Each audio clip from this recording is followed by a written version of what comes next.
Bonjour à toutes et à tous, bienvenue dans votre émission 100% Quintet. On se retrouve ensemble pour décrypter l'événement de ce samedi 1er mars sur l'hippodrome de Paris-Vincennes. Alors, on est gâté pour la clôture du meeting hivernal 2024-2025 puisque le prix de sélection, prix FaceTime Bourbon, a été retenu comme support des enjeux à la carte. Alors, c'est un groupe 1, véritable course-poursuite entre les 4, 5 et 6 ans.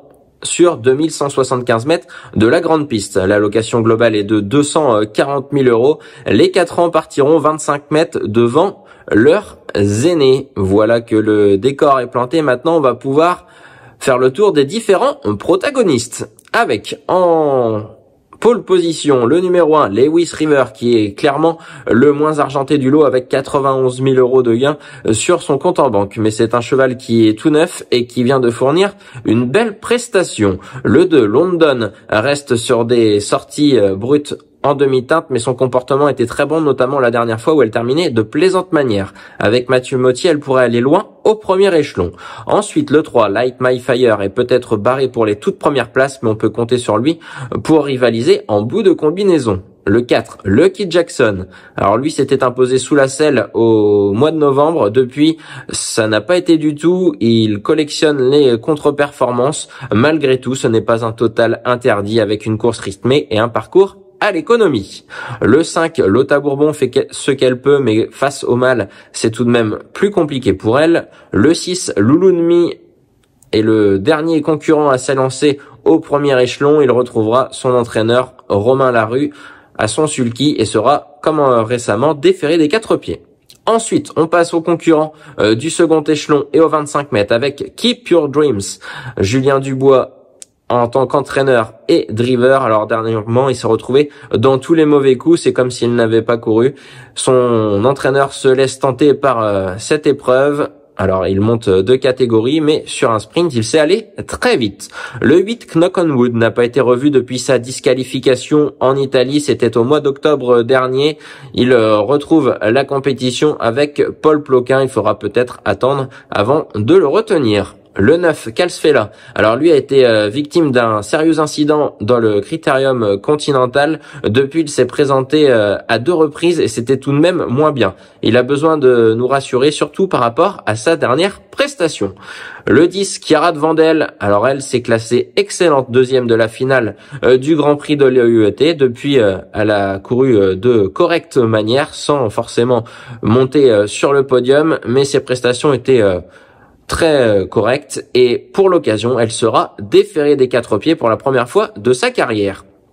Le 11, Jabalpur. Alors lui, c'est une véritable machine à gagner. Il reste sur 4 victoires d'affilée. Ses limites actuelles sont inconnues. Le 12, Crystal Josselin, ce n'est pas la grande forme pour lui. Il a besoin de rassurer avant tout, mais pourra compter sur la drive de Benjamin Rochard.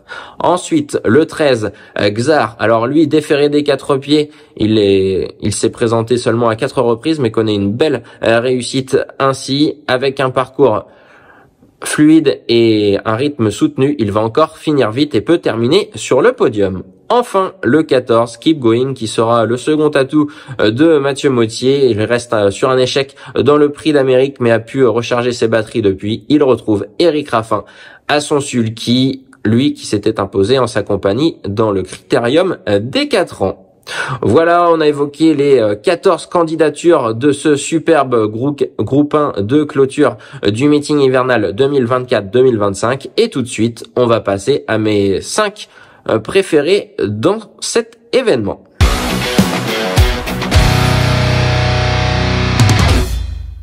Passons désormais ensemble à ma sélection en 5 chevaux.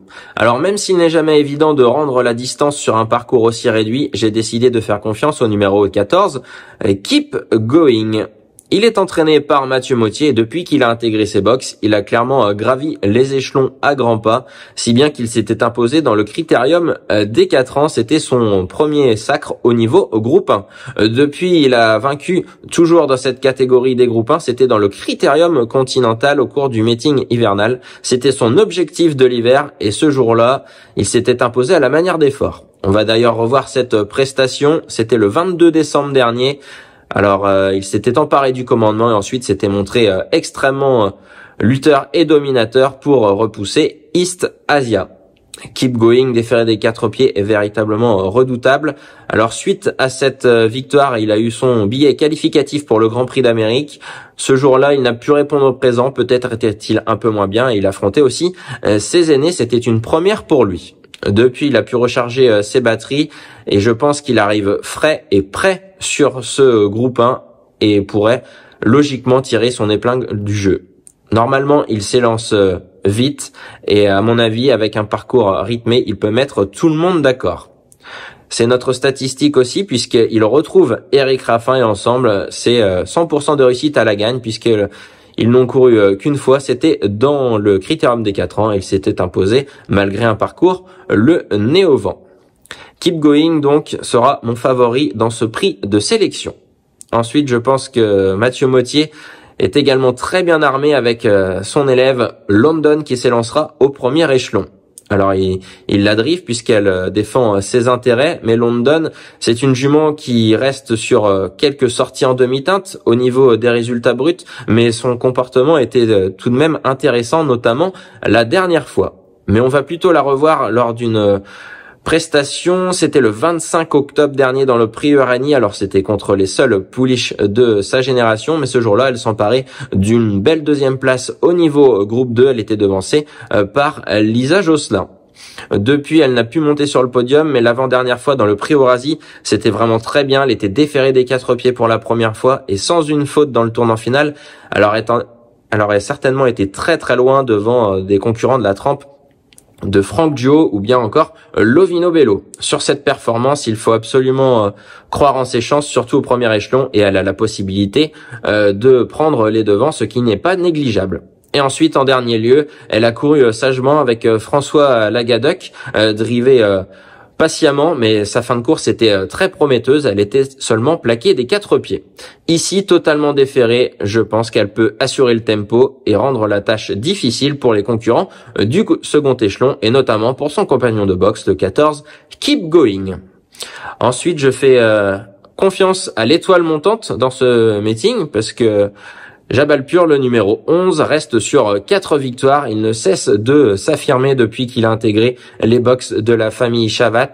Alors l'opposition est beaucoup plus forte que récemment, mais ses limites actuelles demeurent inconnues. Avec Gabriel Léger-Lormini, c'est un tandem redoutable. C'est d'ailleurs notre statistique, puisqu'ensemble, Jabalpur et Gabriel Léger-Lormini et déféré des 4 pieds ont pris part à 17 courses pour 6 victoires et 6 places, donc 71% de réussite dans les 5 premiers. Jabalpur, c'est un concurrent qui peut adopter toutes les tactiques, il peut aller devant, venir sur un sprint, et on va le revoir lors de son ultime prestation, c'était le 19 janvier dernier, toujours sur l'hippodrome de Paris-Vincennes, dans le prix Michel-Marcel Goujon. Alors, ce jour-là, il affrontait des adversaires moins huppés, mais c'était de montrer une nouvelle fois dominateur, s'imposant très facilement sur la longue distance. La courte distance ne va pas lui poser de problème, et il va être très intéressant à voir évoluer face à des concurrents d'un tel niveau, mais il en a certainement les moyens. Ensuite, je fais confiance en 4e choix au numéro 13, Xar, avec Mathieu Abrivard. Alors Xar, il a souvent été économisé par son entourage, mais lors de ses objectifs, il répond généralement présent. Il lui manque une victoire au niveau des groupes 1, mais il la cherche activement. On va le revoir dans le critérium continental, donc qui était remporté par Keep Going, on l'a vu tout à l'heure. Ce jour-là, Xar s'est lancé en seconde ligne, mais sa fin de course était superbe. Il échouait au pied du podium, se classant 4e, mais il a clairement crevé l'écran lors de sa fin de course.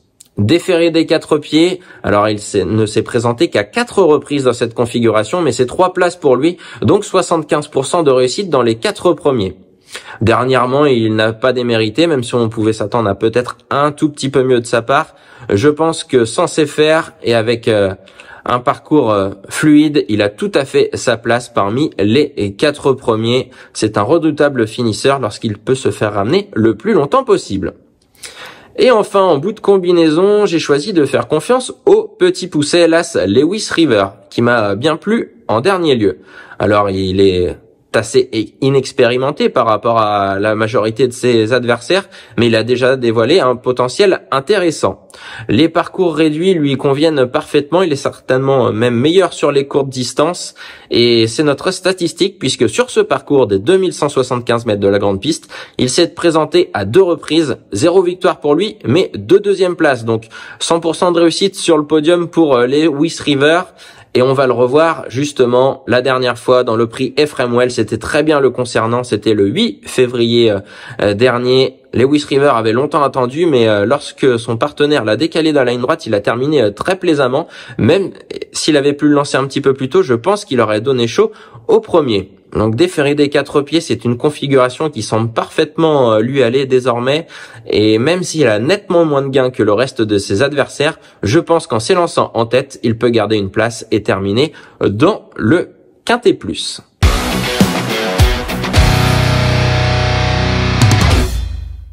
Voilà, on a fait le tour de mes 5 préférés et on va résumer tout cela avec donc Mathieu Mottier qui sera certainement l'homme de la course avec le 14 Keep Going et le 2 London qui pourrait assurer les spectacles et même former le couplet gagnant si tout se passe bien. Ensuite, Jabal Pur sera très intéressant à voir évoluer en pareille société, lui qui vient de s'imposer à 4 reprises mais dans des lots un petit peu plus abordables. Ensuite, le 13 Xar est un incontournable dans ce style de course pour les très belles places. Et enfin, l'As Lewis River sera ma petite trouvaille. Alors en chiffres, cela donne 14, 2, 11, 13 et As. On va conclure cette émission avec mon conseil de jeu au cours de cette réunion parisienne. Alors une réunion riche avec 10 compétitions, des courses assez ouvertes et aussi certaines avec 2 solides favoris, plusieurs qui restent sur des victoires. J'ai choisi de faire confiance à un cheval sûr, à savoir le 614 Cobra Killergar. Alors il avait aligné 7 victoires d'affilée. Là il reste sur 2 deuxièmes places, mais il était battu par des totales révélations de ce meeting hivernal puisque c'était Isofo Duchesne et Working Class Hero qui le devançaient dernièrement. Des prestations qui lui laissent une première chance théorique. L'engagement est bon face à des adversaires qui semblent à sa portée. Il change de driver ici puisque Gabriele Gelormini est mis à pied. Il peut néanmoins participer au groupe et ce sera Franck Nivard qui sera à son sulky, mais c'est un concurrent qui ne pose pas de problème. Il faudra juste surveiller la Volt. Courte distance, longue distance, il est très complet, il peut aller devant et même attendre. Cobra Killergar, c'est un solide point d'appui dans le 6e rendez-vous, donc le 614. Voilà, bon jeu à tous et très bonne journée.